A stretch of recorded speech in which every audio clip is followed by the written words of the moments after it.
తెచ్చావు? మా పొద్దున్న చెప్ప పెట్టకుండా బజార్కి వెళ్ళావు. ఏం తెచ్చానా? చాలా రోజులైంది కదా మటన్ తినక. 4 నెలలు అవుతుంది. ఉండబట్టలేక బజార్కి టిఫిన్ తెచ్చుకుందాం నెల్ల. ఆడ పొట్టేళ్ళు యాలగడ్డ ఉండరికి నా మనసులో కోరిక బయట పడిపోయింది. ఇంకా ఆగలేకపోయా. ఒక అరకేజీ మటన్ తెచ్చా. 450. కిందికి పెట్టి కెమెరా కొద్దిగా. నువ్వు నీకు కొంచెమన్నా ఆలోచన ఉందమ్మా. ఈ మధ్య అది మానుకున్న తర్వాత మన ఆరోగ్యం బాగుందని కుదరపడిందని ప్రశాంతంగా ఉన్నావు కదా, మళ్ళా మొదలు పెట్టావు. నేనేం చేయాలా? వాళ్ళు చెప్పారు, వీళ్ళు చెప్పారు, అద్దెనద్దు ఇద్దెనద్దని జీవితం మొత్తం ఏం తినకుండా లాస్ట్ నెత్తిన కట్టుకొని పోతావా? ఆహా, మంచోడు బుద్ధి మాంసం కాడ, చెద్దోడు బుద్ధి చేపల కాడ తెలుసు. వచ్చిందమ్మ తల్లి. వాళ్ళు చెప్పారు, వీళ్ళు చెప్పారు అని తినకుండా ఎన్ని రోజులు ఉండమాట. 4 నెలల నుంచి కోరికను చంపుకోనుండా. ఎవరైనా ఎక్కువ రోజులు ఉండలేరు. పైకి చెప్పేవాళ్ళు చాలా మంది చెప్తారు, వాళ్ళు కూడా ఉండలేరు. ఉండేవాళ్ళు చెప్పరు, చెప్పేవాళ్ళు ఉండరు. అందుకే వ్యసనం మానుకోవడం చాలా కష్టం. కొద్ది రోజులే మానుకోగలం. కానీ నేను ఆ బజార్ నెల్లరికి మొత్తం ఇదంతా ఆటలు వచ్చి ఉన్నారు. చికెన్లు, చేపలు, ఫిష్లు, రొయ్యలు అన్నీ చూసేసరికి, అన్నీ ఆలోచించేసరికి ఆ పొట్టేలు ఆలగట్టి ఉండేసరికి నా కోరికలు ఆహారం ఇంతకుముందు తినే ఉంది కదా బాగా, ఇంకా ఆపుకోలేకపోయా తీసుకొచ్చా. ఇప్పుడు ఏం చేద్దామంటావు అయితే? నేను చెప్పాను కదా, మేమైతే ఉండగలం, నువ్వు ఉండలేవని. ఇదే మంచోడి బుద్ధి మాంసం కాడ, చెడు బుద్ధి చేపల కాడ అంటారు. నువ్వు ఓడిపోయావు. ఓడిపోయామంటే ఏం చేద్దామే? సినిమాలకి పోవటం లేదు, ఎక్కడికి పోవట్లేదు. పని ఒకవేళ ఎంతకాలం పని లేకపోతే కూడా తినకుండా ఉంటావా? ఇప్పుడు ఇవన్నీ మానుకున్నంత మాత్రం మనకు వచ్చే రాకుండా ఉండేవి చెప్పండి. ఆటంకాలని ఆదివారం మటన్ తినకూడదు, శుక్రవారం షేవింగ్ చేసుకోకూడదు, ఇంకా రకరకాలుగా శనివారం గడ్డం శనివారం క్రాప్ చేర్చుకోకూడదు. రకరకాలు ఏ చెప్తుంటారు. చెప్పినంత మాత్రాన మరి ఎన్ని ఎలా జరగాలి?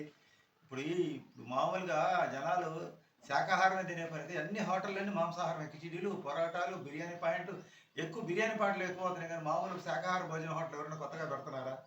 కాలంతో పాటు మనం నడవాలి. మన కోసం కాలం ఆగదు.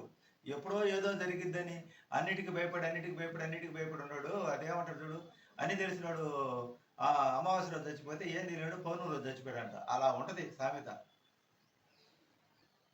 ఏదైతేనేమి, నువ్వు ఉండలేక ఎన్ని సాకులు చెప్పావు.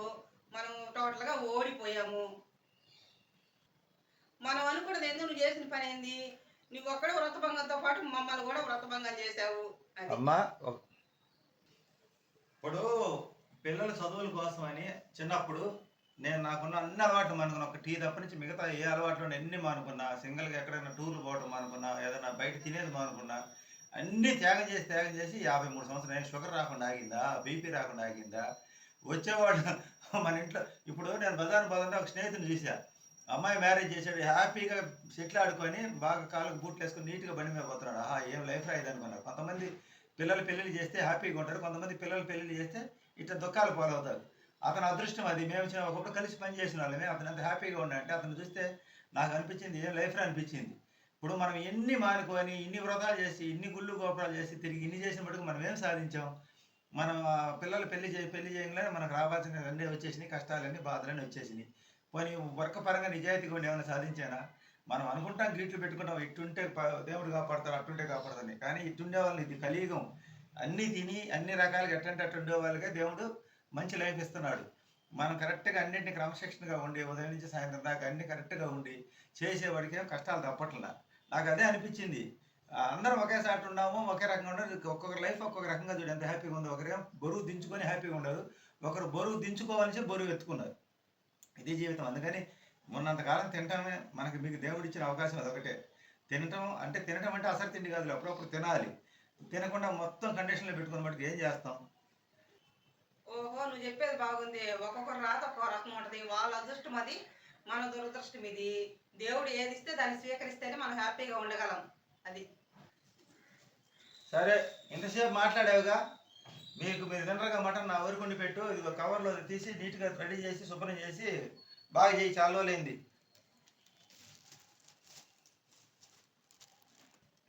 ఏంది మా ఇది? చూడు ఒకసారి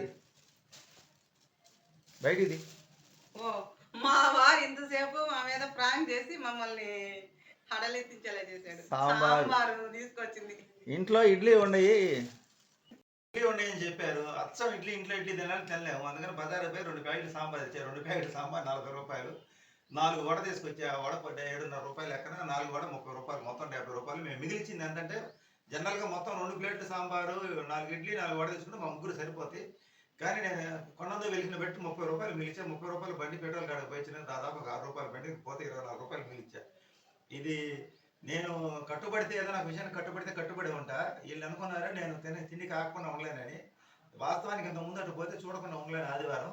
కానీ ఇప్పుడు మటుకు నాకు ఆలోచన లేదు. ఎందుకంటే ఇన్ని దెబ్బలు తగిలిన తర్వాత, ఇన్ని బాధలు పడ్డ తర్వాత, ఇన్ని అనారోగ్య సమస్యలు వచ్చిన తర్వాత మనకు అక్కడ వర్క్ సరిగా లేనప్పుడు, సంపాదన తక్కువగా ఉన్నప్పుడు ఖర్చు అన్నది ఎక్కించుకోవాలి. నేను చేసే పని అదే. చాలా వరకు ప్రయత్నం చేస్తున్నా కానీ తగ్గటం లేదు. ఒక రకంగా గొడపాలన పోతుంది. కాకపోతే ఈ అనవసరమైన ఖర్చులు టెంపుల్స్కి వెళ్తున్నాం. ఈ మిగిలిచిన ఖర్చులు కూడా టెంపుల్స్ చూడగలుగుతున్నాం. అది ఒక రకంగా పుణ్యం, మనశ్శాంతి లభిస్తుంది, కొంచెం ప్రశాంతతనే తెస్తుంది.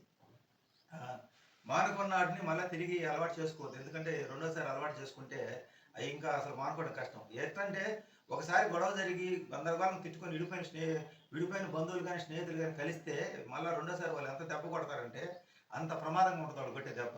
అలాగే మనం ఆహార విషయాలు, ఏ అనారోగ్య సమస్యలు వస్తున్నాయో, ఏ ఆహారాలు మానుకున్నామో ఆ ఆహార అలవాటు మళ్ళీ తిరిగి కానీ చేసుకున్నామంటే మళ్ళీ భగవంతుడు కూడా కాపాలి. ఆ శత్రువులు కొట్టే దెబ్బ ఎలా ఉంటుందో ఈ ఆహారం కూడా అలాగే ఉంటుంది. ఆహారం కూడా మనిషికి శత్రువే.